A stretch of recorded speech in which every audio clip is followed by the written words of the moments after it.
What's up guys, my name is Dean, aka the Blue Crusader, and welcome back to the channel. Star Wars is a huge franchise that millions of us around the world love, but Star Wars isn't limited to just movies. Star Wars, through its expanded universe, has branched into comics and graphic novels, books, and even video games. Some of these games have immersive stories expanding the lore and universe, and there's no limitation of great Star Wars games out there. In today's top 10 video, we'll be taking a look into the top 10 best Star Wars games of all time. Without further ado, let's get into the video.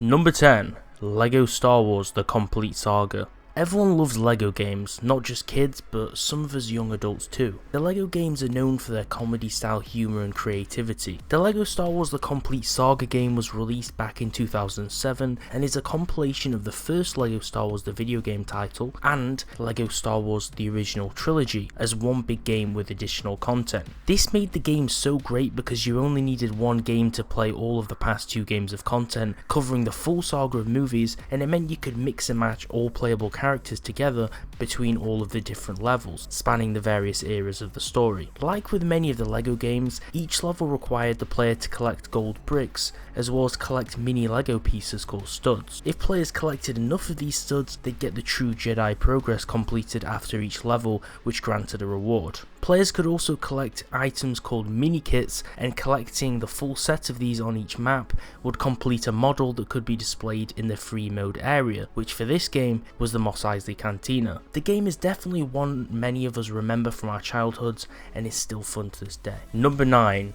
Obi-Wan. Released back in 2001, Star Wars Obi-Wan was a game made only for Xbox by LucasArts. The game has mixed opinions by many people. Some absolutely love this game, whereas many hate it. Kinda like the prequels. It echoed the same style as the Jedi Knight series of games, and players controlled Obi-Wan and Master Qui-Gon. It wouldn't be as a surprise if the game ran on the same engine or template as the Jedi Knight games, as it reminds me so much of Jedi Academy. The game's timeline centers on the weeks leading up to the events of the Phantom Menace. The first level focuses on Obi-Wan in Coruscant's underbelly as he has to fight alien criminals. When playing the game, there are many different force powers to use, and the motion of the lightsaber in combat is controlled by the right analog stick of the Xbox controller. Number 8.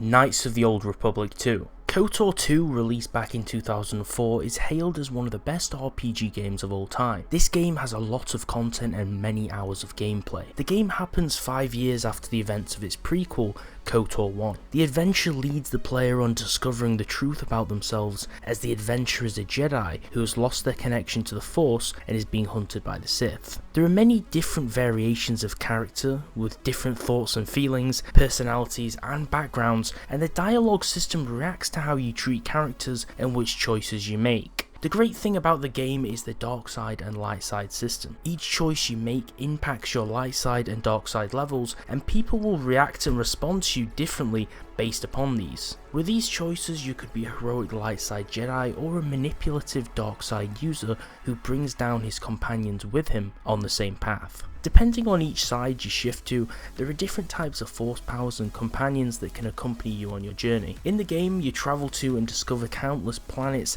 and meet so many interesting characters. This game is on the list for a great reason. You can play this game on PC, and it's actually still available on Steam, usually for a fair price, especially in the sales, and many other different sites. Like with most of these games, and I'd highly recommend it. Number 7.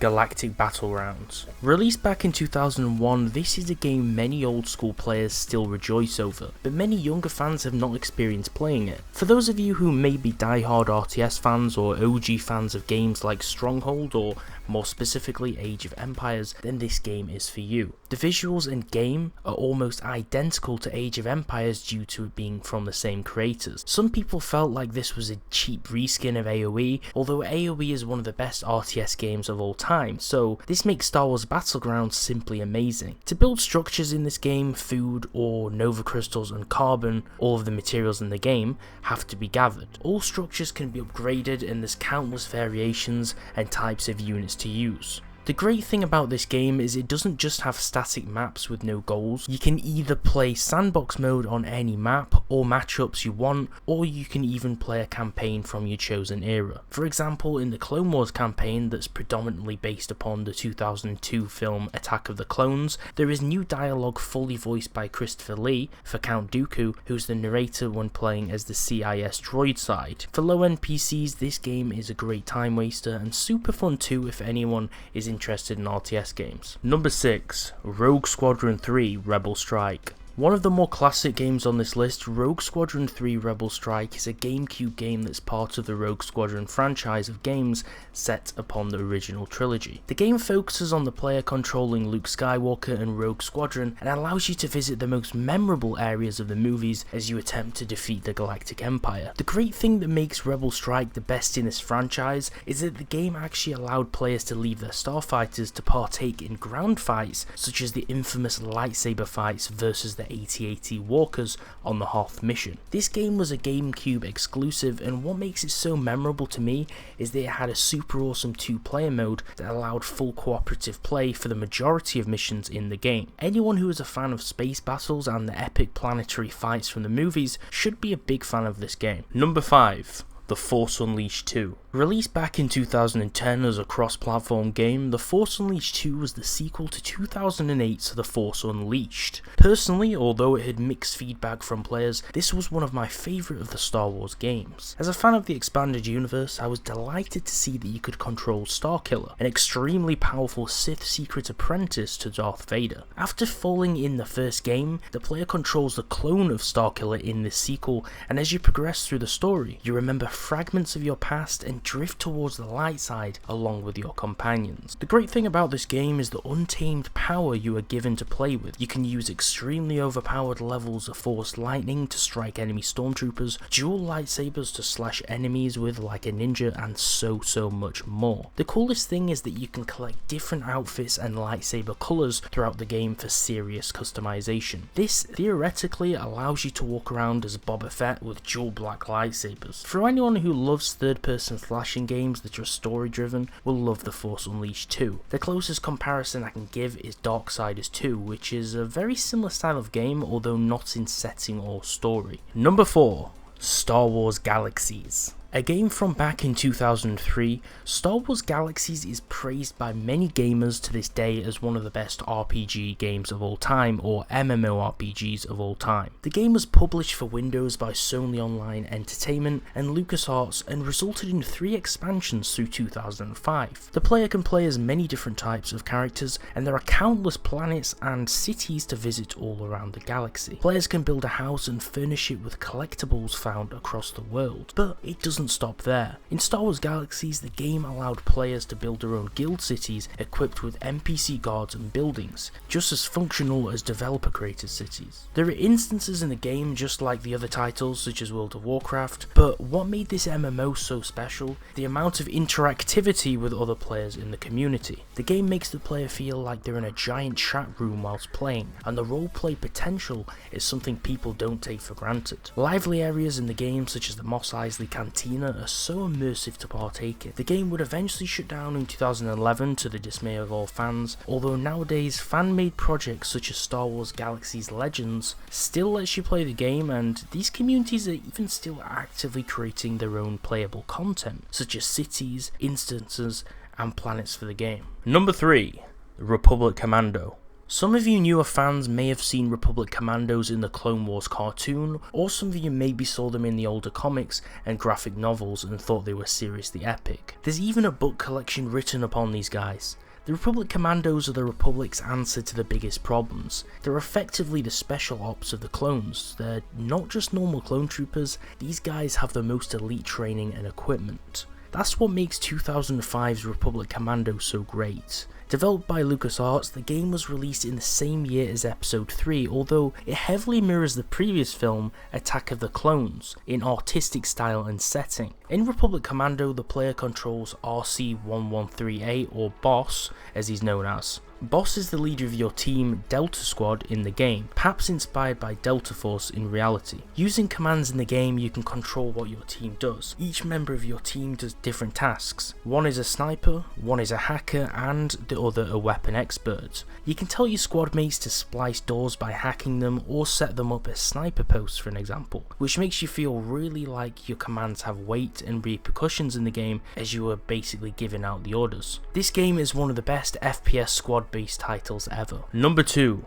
Jedi Knight Jedi Academy. Birthed in 2003 by Raven Software and publisher LucasArts, Jedi Academy is part of the Star Wars Jedi Knight series of games. You begin by creating your own character and are introduced as a Padawan learner of Luke Skywalker's new Jedi Academy, and spend some time first learning the ropes of force powers and the in-game functions. There are interesting characters you meet along the way who sometimes assist you in missions. You can use both first and third person view depending on if you use a lightsaber, which is only usable in third person, or a blaster, which you can use in first person. You can select many different types of force powers in the game, which are activated by a sliding selection menu. Missions are accepted and completed via the galaxy map, which allows you to venture to the destination of your choosing. In the game, you can travel to many different planets such as Tatooine or Coruscant. Many have really awesome mini cutscenes such as an emerging Rancor like in the movies, while some allow you to use speed bikes through a canyon. There is a lot of variation in terms of missions and things to do in the game, and it's definitely one you should consider playing. Number 1. Star Wars Battlefront 2